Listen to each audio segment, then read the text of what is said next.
Hello everyone, देखिए स्पेसनेट enterprise के अंदर लगातार लोअर सर्किट लग रहे हैं। लोअर सर्किट जो है वो रुकने का नाम ही नहीं ले रहे। बात कर ले फ्राइडे से जो लोअर सर्किट लगना शुरू हुआ था, तो यहाँ पे फ्राइडे में करीब 20% का लोअर सर्किट लगा, उसके बाद अगेन 20% के लोअर सर्किट लगा, फिर 10% के लोअर सर्किट, और आज के दिन फिर से 5% का लोअर सर्किट लगता हुआ हमें देखने को मिला। यहाँ पे स्टॉक काफ़ी ज़्यादा दोस्तों ऊपर से गिर चुका है। करीब यहाँ पे हम बात करें पिछले फ्राइडे स्टॉक का प्राइस करीब 20 रुपीज़ के अराउंड था, और यहाँ पे आज के दिन हम देख रहे हैं थर्सडे के इसका जो प्राइस हो चुका है करीब 9 रुपये के आसपास, मतलब कि 50% का यहाँ पे आप सीधा-सीधा देख सकते हो 50% का जो प्राइस है उसमें ड्रॉप आ चुका है। मतलब कि किसी ने अगर स्टॉक के अंदर 50,000 डाले हैं, तो उसके जो पैसे अभी बचे हैं उसके स्टॉक के अंदर 20 रुपीज़ के आसपास, तो उसका जो पैसा बचा है वो करीब 25,000, मतलब कि देख रहे हो दोस्तों इतना ज़्यादा लॉस स्टॉक ने की वजह से किसी के अंदर हो सकता है कि अगर किसी ने स्टॉक को पोर्टफोलियो में ऐड किया हो। देखिए पहली बात कर लेते हैं स्टॉक के एनालिसिस के बारे में। देखिए स्टॉक में एनालिसिस के लायक कुछ भी नहीं है। कोई भी बंदा आपको ऐसा नहीं कह सकता ये स्टॉक यहाँ पे रुक जाएगा, यहाँ पे सपोर्ट ले जाएगा। पर हाँ, मैं अपने एक लेवल के अंदर इंटैक्ट हूँ। यहाँ पे अगर स्टॉक आता है तो मुझे लग रहा है कि फिर से स्टॉक के अंदर बाइंग होनी चाहिए। इसके फंडामेंटल जिस हिसाब से मुझे दिख रहे थे, अगर ये दोस्तों यहाँ पे भी ये स्टॉक अपने आप को होल्ड नहीं करता, तो फिर स्टॉक की फंडामेंटल कंडीशन मेरे ख्याल से थोड़ी सी बिगड़ी होगी। इसी वजह से स्टॉक के अंदर इसी तरह की गिरावट आपको देखने को मिल रही है। देखिए क्वार्टरली रिजल्ट जल्दी ही स्टॉक के आते हुए देखे गए। स्विस नेट एंटरप्राइज मेरे ख्याल से सबसे लास्ट में क्वार्टरली अपना रिजल्ट अपडेट करता था। स्टॉक के अंदर जब भी क्वार्टरली रिजल्ट आएगा उससे हमें पता चल जाएगा कंपनी की इस तरह से बुरी हालत क्यों हुई है। देखिए अगर क्वार्टरली रिजल्ट के अंदर कुछ अच्छा वगैरह कुछ निकल के आता है, तो फिर स्टॉक फिर से अप सर्किल मोमेंटम के लिए जा सकता है, क्योंकि यही एक न्यूज़ का क्यू है जो स्टॉक को ऊपर की तरफ खींच सकता है। वरना ऐसा कोई भी क्यू अभी मुझे नज़र नहीं आ रहा है जो स्टॉक को ऊपर की तरफ खींचे।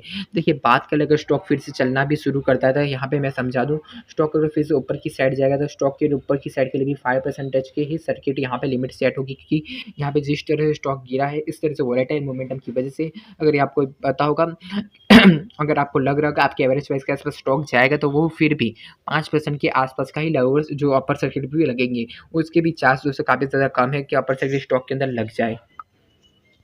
देखिए आप मुझे पता है आप सभी लोगों को काफ़ी ज़्यादा टेंशन के अंदर हो गया। देखिए अभी जो आपका जो पैसा इसके अंदर फँसा है उसको फँसे ही रहने दो, क्योंकि लोअर सर्किट पे आपको निकलने का मौका नहीं मिल रहा है। जिसको भी निकलना है वो प्री ऊपर मार्केट में ट्राई कर सकता है। अगर निकलने का मौका मिल जाता है, आपकी क्वांटिटी एग्जीक्यूट हो जाती है, तो well and luck, best of luck. अगर आपकी क्वांटिटी वहाँ पे एग्जीक्यूट हुआ सेल हो गई तो।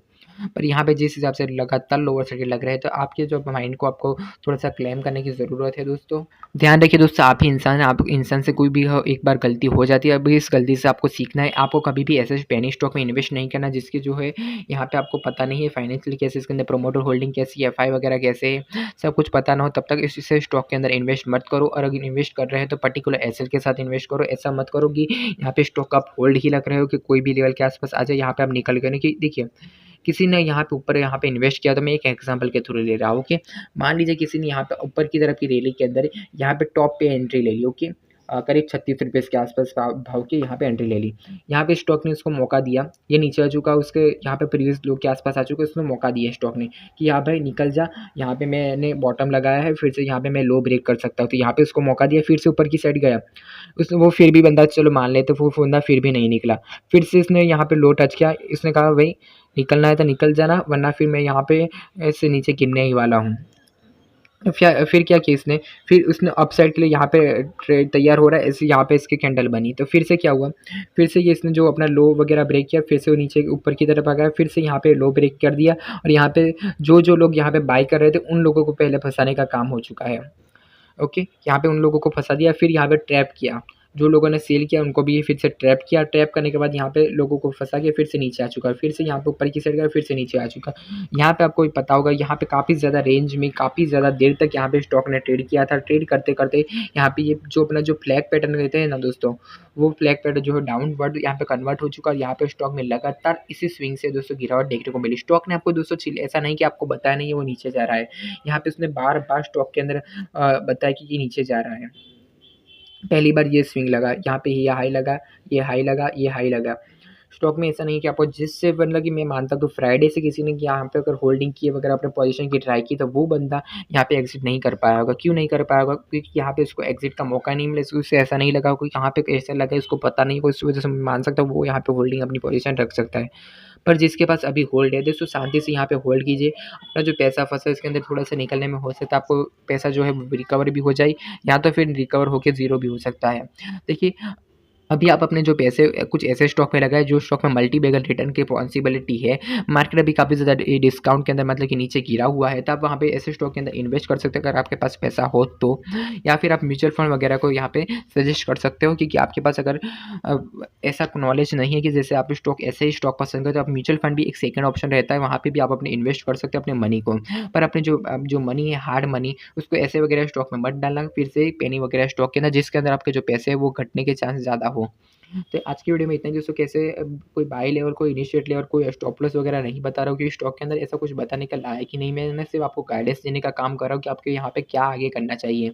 ओके, तो यहाँ पे ऐसा नहीं होगा कि दोस्तों जो भी स्टॉक होता है ना, ऐसा नहीं होता एग्ज़िट का मौका नहीं देता है, एग्ज़िट का मौका देता है। वो एग्ज़िट का मौका आपके बाइंग प्राइस पे नहीं देगा कभी भी, वो एग्ज़िट का मौका आपको नीचे देगा, कभी ना कभी तो देगा, और बाइंग प्राइस पे भी एग्ज़िट का मौका देगा, वो शुरुआत में 1 या 2 बार देता है स्टॉक।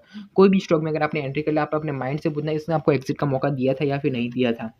इससे गिरते मार्केट में भी आप यहाँ पे होल्ड कर रहे हो, इसके जो स्ट्रॉन्ग सपोर्ट है वो टूट रहा है तब भी आप होल्ड कर रहे हो। मुझे लग रहा है कि इस दिन जहाँ पे जब ब्रेकडाउन हुआ ना, किसी बंदे को यहाँ पे एंट्री लेनी ही नहीं चाहिए थी। क्यों नहीं लेनी चाहिए थी? ये जो इसका स्ट्रॉन्ग सपोर्ट था जहाँ से ब्रेकआउट वगैरह का मोमेंटम शुरू हुआ था, वहाँ से अगर किसी ने एंट्री ली तो मुझे नहीं पता उसने किस बेसिस पे एंट्री ली है। ओके, स्टॉक में ज़्यादा कुछ कहने लायक नहीं था। अगर मुझे कुछ और अपडेट मिलती है स्टॉक की न्यूज़ के रिलेटेड जो लेटेस्ट न्यूज़ वगैरह हो, तो मैं आपके लिए वीडियो बना दूँगा वहाँ पे। अभी के लिए इसके अंदर होल्ड करो और आराम से बने रहो, और आपकी जो वेल्थ वगैरह अर्निंग वगैरह है अच्छे स्टॉक में लगा लो। यहाँ पे अभी मार्केट में बहुत अच्छी खासी सेलिंग देखने को मिली, तो वैसे स्टॉक पे पैसा डालो जिस स्टॉक में आपका पैसा जो है बढ़ने के चांस ज़्यादा हो।